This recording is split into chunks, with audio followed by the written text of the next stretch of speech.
Hi friends. അപ്പോൾ നമ്മൾ ആദ്യത്തെ ക്ലാസ്സിൽ എന്താ പഠിച്ചത്? ആദ്യത്തെ ക്ലാസ്സിൽ നമ്മൾ കൂട്ടാൻ അല്ലെങ്കിൽ എന്താണ് അഡിഷൻ പഠിച്ചല്ലേ. ഇനി ഇന്നത്തെ ക്ലാസ്സിൽ നമ്മൾ പഠിക്കാൻ പോകുന്നത് സബ്സ്ട്രാക്ഷൻ അല്ലെങ്കിൽ കുറയ്ക്കാനാണ് പഠിക്കാൻ പോകുന്നത്. സോ എപ്പോഴും കുറയ്ക്കുമ്പോൾ ശ്രദ്ധിക്കേണ്ട ഒരു കാര്യം, വലിയ സംഖ്യ എപ്പോഴും മുകളിൽ എഴുതണം. എന്താണ് കുറക്കാനായിട്ട് എപ്പോഴും വലിയ സംഖ്യ മുകളിൽ എഴുതണം, ചെറിയ സംഖ്യ താഴെ എഴുതണം. അപ്പോൾ ആദ്യത്തെ ക്വസ്റ്റ്യനിലേക്ക് കടക്കാം. ആദ്യത്തെ 3 ക്വസ്റ്റ്യൻ സിമ്പിളായിട്ടുള്ളതാണ്. അപ്പോൾ ആദ്യത്തെ ക്വസ്റ്റ്യൻ എന്താണ്? 84 മൈനസ് 53 എന്താണ്? 84 മൈനസ് 53. അപ്പോൾ ആദ്യം നമ്മൾ എന്താണ് പറഞ്ഞത്? വൺസിൽ നിന്നാണ് തുടങ്ങേണ്ടത്. എന്ത് കാര്യവും എന്താണ്, കുറയ്ക്കാനായാലും കൂട്ടാനായാലും ഗുണിക്കാനായാലും എന്താണ്, നമ്മൾക്ക് വൺസിൽ നിന്ന് വേണം തുടങ്ങാനായിട്ട്. അപ്പോൾ 4ൽ നിന്ന് 3 പോയാൽ എത്രയാണ്? 4ൽ നിന്ന് 3 പോയാൽ എത്ര കിട്ടും? നമുക്ക് 1 കിട്ടും. ആ 1 എഴുതാം. അടുത്തത് 8ൽ നിന്ന് 5 പോയാൽ എത്ര കിട്ടും? 8 വിരലെടുക്കുക, അതിൽ നിന്ന് 5 എണ്ണം കളയുക. അപ്പോൾ ബാക്കി എത്രയുണ്ട്? 3. ആൻസർ എത്രയാണ്? 31 അല്ലെങ്കിൽ എന്താണ്? 31. നെക്സ്റ്റ് ക്വസ്റ്റ്യൻ എന്താണ്? 68 മൈനസ് 56 എന്താണ്? 68 മൈനസ് 56. അപ്പോൾ ഇതേപോലെ തന്നെ ആദ്യം 8ൽ നിന്ന് 6 കുറക്കാം. 8ൽ നിന്ന് 6 കുറക്കുമ്പോൾ എത്ര കിട്ടും? 2 കിട്ടും. നെക്സ്റ്റ് എന്താ ചെയ്യുക? 6ൽ നിന്ന് 5 കുറക്കുക. അപ്പോൾ എത്ര കിട്ടും? 1 കിട്ടും. അപ്പോൾ ആൻസർ എത്രയാണ്? 12. നെക്സ്റ്റ് എന്താണ്? 34 മൈനസ് 23. 4ൽ നിന്ന് 3 പോയാൽ എത്ര കിട്ടും? 1 കിട്ടും. 3ൽ നിന്ന് 2 പോയാൽ എത്ര കിട്ടും? അത് 1 കിട്ടും. അപ്പോൾ ആൻസർ എത്രയാണ്? 11 ആണ് ആൻസർ. ഈ 3 ക്വസ്റ്റ്യൻ എന്താണ്, നമുക്ക് വേറെ പ്രത്യേകിച്ച് ചെയ്യാനൊന്നുമില്ല, സിമ്പിളായിട്ടുള്ളൊരു ക്വസ്റ്റ്യനാണ്. ഇനി അടുത്ത ക്വസ്റ്റ്യൻ, അതായത് അടുത്ത ക്വസ്റ്റ്യൻ എന്ന് പറഞ്ഞാൽ കടം ചോദിച്ചാലോ. എന്താണ്, നമുക്ക് കടം ചോദിച്ച് ചെയ്യേണ്ട ക്വസ്റ്റ്യൻസ്. അതായത് ആദ്യത്തെ ക്വസ്റ്റ്യൻ എന്താണ്? 84 മൈനസ് 55 ആണ്. 84 മൈനസ് 55. അപ്പോൾ എന്താണ്, 4ൽ നിന്ന് 5 പോകുമോ? ഇല്ല. എന്താണ്, നിങ്ങളുടെ കയ്യിൽ 4 ചോക്ലേറ്റ് ആണ് ഉള്ളത്. അത് നിങ്ങൾക്ക് 5 പേർക്ക് ഓരോന്ന് വീതം കൊടുക്കാൻ പറ്റുമോ? ഇല്ല, ഒരാൾക്ക് കുറവ് വരും. അപ്പോൾ നമ്മൾ എന്ത് ചെയ്യണം? അടുത്ത് നിൽക്കുന്ന ആളുടെ നിന്ന് ഒരെണ്ണം കടം വാങ്ങണം. അടുത്ത് നിൽക്കുന്ന ഒരാളുടെ നിന്ന് കടം വാങ്ങണം. അതായത് 4ൽ നിന്ന് 5 പോകില്ല. പകരം എന്ത് ചെയ്യണം? 8ൽ നിന്ന് 1 കടം വാങ്ങണം. 8ൽ നിന്ന് 1 കടം വാങ്ങണം. അപ്പോൾ 8ൽ നിന്ന് 1 കടം വാങ്ങിയിട്ട് ഈ 1 4ന് കൊടുത്ത് 5 ആക്കുകയല്ല ചെയ്യേണ്ടത്. എന്താണ്, അങ്ങനെ അഡിഷൻ അല്ല ചെയ്യേണ്ടത്. പകരം എന്ത് ചെയ്യണം? ആ 1ൻ്റെ കൂടെ 4 ചേർത്ത് എഴുതുകയാണ് വേണ്ടത്. അപ്പോൾ എത്രയായി? 14ആയി. ഇനി 14ൽ നിന്ന് 5 പോകണം. 14ൽ നിന്ന് 5 പോയാൽ എത്ര കിട്ടും? 9 കിട്ടും. ഇവിടെ ഇനി ചെല്ലുമ്പോൾ നമുക്ക് എന്താണ്, 8ൽ നിന്ന് 5 കുറക്കാൻ പറ്റുമോ? ഇല്ല. കാരണം എന്താണ്, 8ൽ നിന്ന് 1 നമ്മൾ ഈ 4ന് കൊടുത്തു, അതിനെ 14 ആക്കി. അപ്പോൾ ഇവിടെ എത്രയാണ് ഇനി ഉള്ളത്?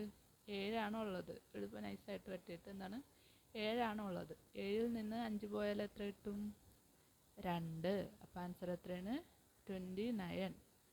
ഇത് ചെക്ക് ചെയ്യണമെന്നുണ്ടെങ്കിൽ ഈ 29ഉം ഈ 55ഉം കൂടി ആഡ് ചെയ്യുക. അഡിഷൻ ചെയ്യുമ്പോൾ ഈ മുകളിലെ സംഖ്യ നിങ്ങൾക്ക് കിട്ടുന്നുണ്ടെങ്കിൽ ആൻസർ കറക്റ്റാണ്. അതായത് 55ഉം 29ഉം ഈ അടുത്തടുത്ത് എടുക്കുന്നത് കൂട്ടുമ്പോൾ എത്ര കിട്ടണം?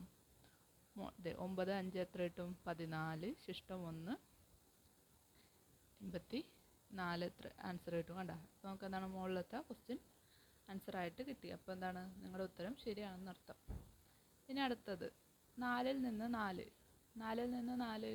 നമുക്ക് ശരിക്കും ഇത് കടം വാങ്ങേണ്ട ആവശ്യമുണ്ടോ? ഇല്ല. കാരണം 14ൽ നിന്ന് 4 പോയാലും അഗെയിൻ എന്താണ്, 0 തന്നെ വരും. ബാക്കി തന്നെ 1 നമ്മളിപ്പുറം കൊടുക്കും അല്ലേ. അപ്പം എന്താണ് അതിൻ്റെ അർത്ഥം? 4ൽ നിന്ന് 4, അതായത് ഒരേ സംഖ്യ കുറക്കാൻ വന്നാൽ നമ്മൾ കടം വാങ്ങേണ്ട കാര്യമില്ല, നേരെ 0 ഇട്ട് കൊടുക്കുക.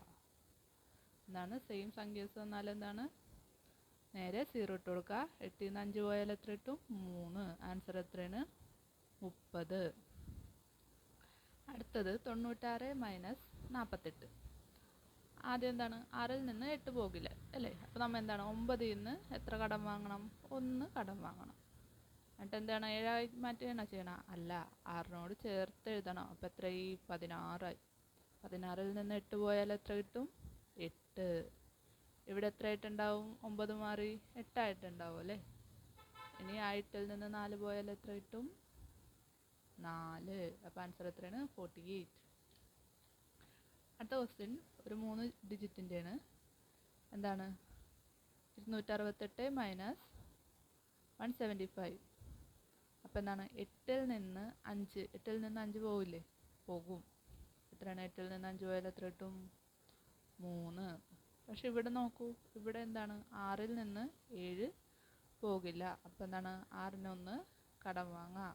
അപ്പോൾ എത്രയായി? 16. 16-ൽ നിന്ന് 7 പോയാൽ എത്ര കിട്ടും? 16-ൽ നിന്ന് 7 പോയാൽ എത്ര കിട്ടും? 9. നിങ്ങൾ ആലോചിച്ചാൽ മതി. 16. അപ്പോൾ അതിൽ നിന്ന് 6 നേരെ പോയി. പിന്നെ ബാക്കി എത്ര ഉണ്ടാവും? 10. 10-ൽ നിന്ന് ഒന്നും കൂടി പോകണമല്ലോ 7 പോകാൻ. ബാക്കി എത്ര ഉണ്ടാവും? 9. അതിന് വേറെ പോയി കുറയ്ക്കൊന്നും വേണ്ട. അടുത്തത് ഇവിടെ എത്രയായിട്ടുണ്ടാവും? 1 ആയിട്ടുണ്ടാവും. സോ 1-ന് 1 പോയാൽ എന്താണ് അവിടെ? 0 ആണ്. ഇട്ട് കൊടുക്കേണ്ട ആവശ്യമില്ല. എന്താണ്? 93 ആണ് ആൻസർ. അപ്പോൾ എന്താണ്? 268-ൽ നിന്ന് 175 പോയാൽ എത്ര കിട്ടും? 93. ഇനി അടുത്ത ക്വസ്റ്റ്യൻ 474 മൈനസ് 398. എന്താണ്? 474 മൈനസ് 398. അപ്പോൾ 4-ൽ നിന്ന് ആദ്യത്തെ എന്താണ് നമ്മൾ ചെയ്യുക? 1 അല്ല. 4-ൽ നിന്ന് 8 പോകുമോ? ഇല്ല. അപ്പം എന്ത് ചെയ്യണം? 7-ൽ നിന്ന് നമ്മൾ കടം ചോദിക്കണം. 1 രൂപ തരുവാനുണ്ടോ? അപ്പോൾ അവിടെ എത്രയാവും? അത് 14 മാറും. 14-ൽ നിന്ന് 8 പോയാൽ എത്ര കിട്ടും? 6. ഓക്കെ. തന്നെ ഇവിടെ എത്രയായിട്ടുണ്ടാവും? ഇവിടെയും 6 ആയിട്ടുണ്ടാവും. സോ എന്ത് ചെയ്യണം? 6-ൽ നിന്ന് 9 പോകുമോ? ഇല്ല. അപ്പോൾ ഇയാളുടെ നിന്ന് കടം വാങ്ങാം. ഒരാൾക്ക് കടം കൊടുത്തിട്ട് നമുക്ക് തിരിച്ചു കിട്ടില്ല. അപ്പോൾ തിരിച്ചു കിട്ടാത്തതുകൊണ്ട് എന്താണ്? നമ്മൾ മറ്റൊരാളുടെ നിന്ന് കടം വാങ്ങേണ്ടി വന്നു. സോ 16-ൽ നിന്ന് 9 പോയാൽ എത്ര ഉണ്ടാവും? 7. ഇവിടെ പിന്നെ എത്ര ആയിട്ടുണ്ടാവും? 3 ആയിട്ടുണ്ടാവില്ലേ? 3 നിന്ന് പോയാൽ എത്രയാണ്? 0 അല്ലേ? അപ്പോൾ അത് എഴുതേണ്ട കാര്യമില്ലല്ലോ. ആൻസർ എത്രയാണ്? 76 അഥവാ 76. അടുത്ത ക്വസ്റ്റ്യൻ എത്രയാണ്? 683 മൈനസ് 492 492. അപ്പോൾ ആദ്യം 3-ന് 2 പോകുമോ? പോകും. 3-ന് 2 പോയാൽ എത്രയാണ്? 1 ആണ് ആൻസർ. അടുത്തത് 8-ൽ നിന്ന് 9 പോകുമോ? ഇല്ല. അപ്പോൾ നമ്മൾ എന്ത് ചെയ്യുക? കടം വാങ്ങണം. ഇവിടെ നിന്ന് കടം വാങ്ങണം. അപ്പോൾ എത്ര ചെയ്ത്? 18 ആയി. 18-ൽ നിന്ന് 9 പോയാൽ എത്ര കിട്ടും? 9. 9 × 2 18 അല്ലേ? അപ്പോൾ 18-ൽ നിന്ന് ഒരു 9 പോയാൽ ബാക്കി എത്ര 9 ഉണ്ടാവും? ഒരു 9 ഉണ്ടാവും. അടുത്തത് ഇവിടെ എത്ര ആയിട്ടുണ്ടാവും? 5. 5-ൽ നിന്ന് 4 പോവില്ലേ? പോകും. ആൻസർ എത്രയാണ്? 191 191 ആണ് ആൻസർ. സോ പാർട്ട് 1 ഇവിടെ അവസാനിക്കുന്നു. ഇനി അടുത്തത് കൺഫ്യൂഷൻ ആയിട്ടുള്ള ചില ഭാഗങ്ങളുണ്ട്. അത് നമുക്ക് പാർട്ട് 2-ൽ നോക്കാം.